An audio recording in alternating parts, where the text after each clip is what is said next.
Karen, have you seen my new shoes? You know, the gold ones that go great with my new dress? With the diamond things on them? I can't find them. They were in my room, in their box, so I don't know where they could have got to. You mean the ones you got the other day when we went shopping and they were like half price?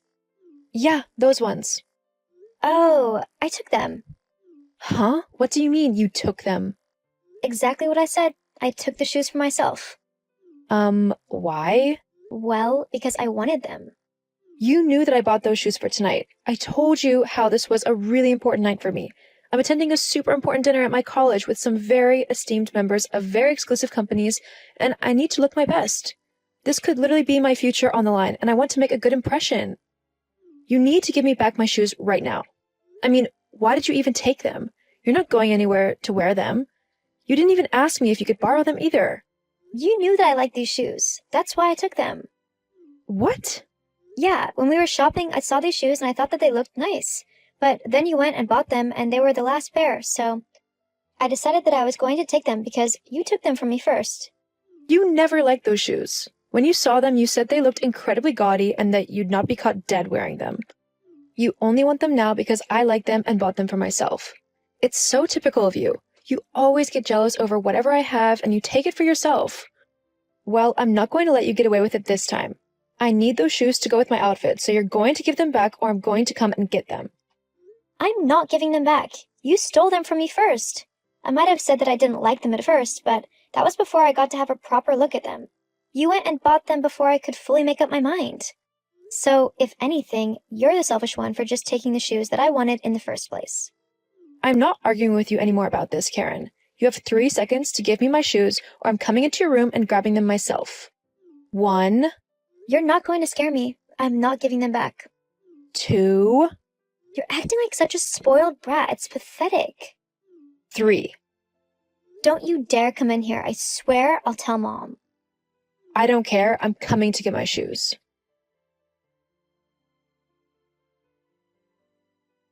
Alicia, how dare you steal your sister's things? I did not raise you to be like that.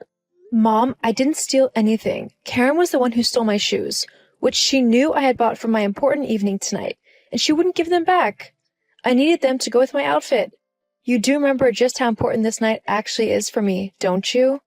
Hang on. Is tonight the night of that dinner with all of those investors and company owners? Yes. Oh, well, that doesn't mean that you can't share your things, though. You could have worn a different pair of shoes if push came to shove. You didn't need to barge into your sister's room just for a single pair of shoes. Ugh, I can never win with you. You always take her side. It might not matter to you, but I am sick and tired of Karen taking my things whenever she wants, without asking me, even when she knows that I need them. And you never tell her to stop doing it either. If you're not going to tell Karen to stop, then I'll just have to take back everything she stole myself. There's no need to be so dramatic. Look, next time, maybe just ask nicely. I'm sure Karen would give you your things back. She's just going through a rough patch at the moment, so we need to be a bit more understanding for her. Mom, making excuses for her isn't going to help her. Her so-called rough patch is entirely her fault. If she had actually turned up to her job and done it properly, then maybe she wouldn't have been fired. As far as I'm concerned, she hasn't bothered to look for a new one in the last 6 months, so her situation is entirely up to her. And it doesn't give her the right to take my things simply because she can't afford her own. Now, you're just being selfish. Your big sister needs your help, and you're just going to ignore her? When she starts actually taking responsibility for herself, then I'll show some sympathy and help her out. Until then, she's going to have to deal with things on her own. Anyway, I need to go now if I'm going to make it to the dinner on time. I'll be back later. So, I take it your dinner went well the other week? Huh? Oh, yeah, it went amazingly.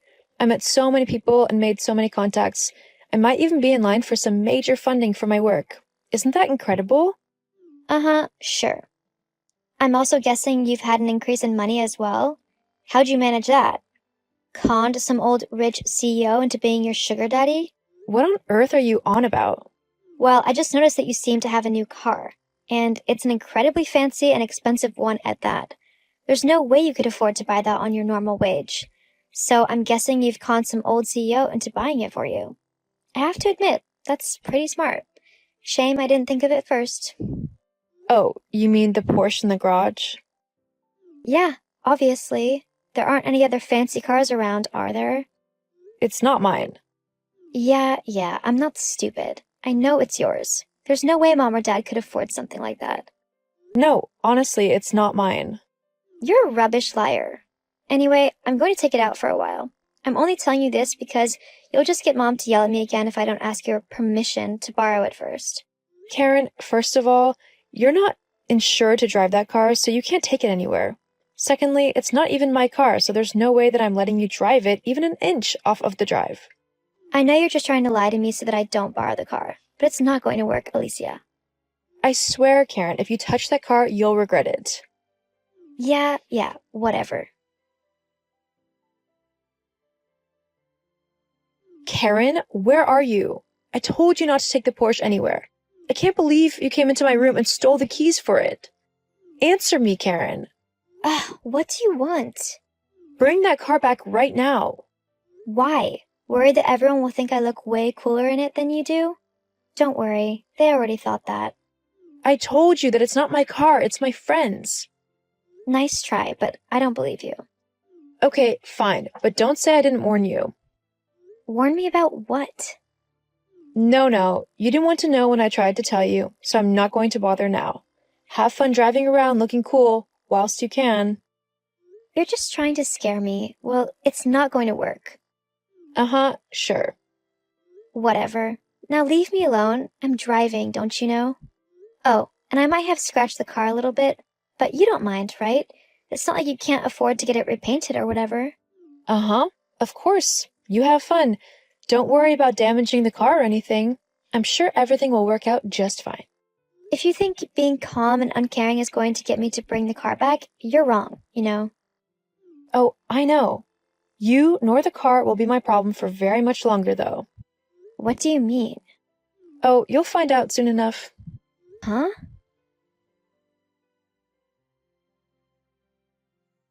Alicia? I can't believe you didn't tell me who owned the car. Do you know how much trouble I'm in? This is all your fault. Oh, hi, Karen.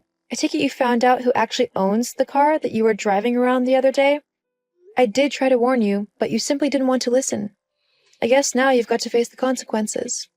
But you didn't tell me that the owner of the car was Melanie Hampstead, the owner of one of the most successful and influential beauty companies in the world. How do you even know her? Why do you have her car? Melanie was my friend from college. She graduated a few years ago before I did. But all throughout college, she was developing her company until it grew to the point that it is now. She actually gave me a job after that dinner. Anyway, she told me that she had to go out of town for a couple of weeks and asked me to collect her car, which was being worked on at the garage, and keep it safe until she got back. You could have told me all this before I took it out. Now I'm in a huge amount of trouble. I tried, but you just said that I was lying, just so that I didn't have to share my car with you. Yeah, well, now she's suing me for stealing her car, and she's even threatened to get the police involved because I've banged it up a little bit. Well, that's your fault. I thought the car was yours. I was trying to teach you a lesson. By purposefully wrecking the car that you thought was mine? How selfish and petty can you get? Look, you're going to have to talk to Melanie and just explain the whole situation to her, okay? I can't afford to pay what she wants, so just tell her that you said that I could drive it. That way, it'll be on you, and I won't have to be taken to court. You know, I just can't afford this right now. LOL, that's not happening. How do you think she found out about you driving it to begin with? You mean you told her?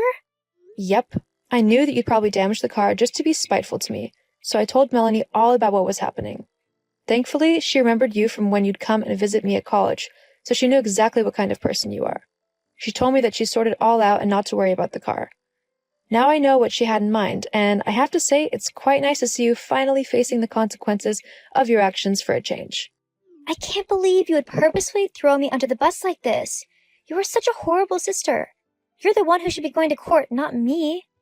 Why? I haven't done anything. Yes, you have.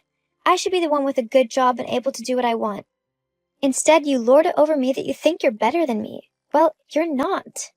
Karen, I've never thought that I'm better than you. I've just worked hard to get to where I want to be. You've not worked hard for anything in your life. Instead, you just blame everyone else for all of your problems. Well, this time, there's no one else to blame but yourself. And you're going to have to face the consequences of your actions whether you like it or not. Maybe next time you'll actually listen to me when I try to tell you not to take something that doesn't belong to you. Please, Alicia, just take the fall for this for me. No, Karen. It's time you actually acted like an adult instead of a spoiled child. Ugh, I hate you. In the end, my friend took Karen to court over the theft and damage of her car. Karen tried to blame everyone but herself for what had happened, but the judge simply ignored her. He ordered her to pay Melanie a substantial amount of money in reparations for all of the damages that she had caused to the Porsche. To do this, Karen had to get a job at a local supermarket, which she wasn't a big fan of. But with no other way to pay Melanie the money, she had to stick it out. Meanwhile, I went on to work for Melanie and developed a great relationship with her. We're currently working on expanding the company even more, and thankfully, Karen has stopped stealing everything that belongs to me. I think it's safe to say that she's finally learned her lesson.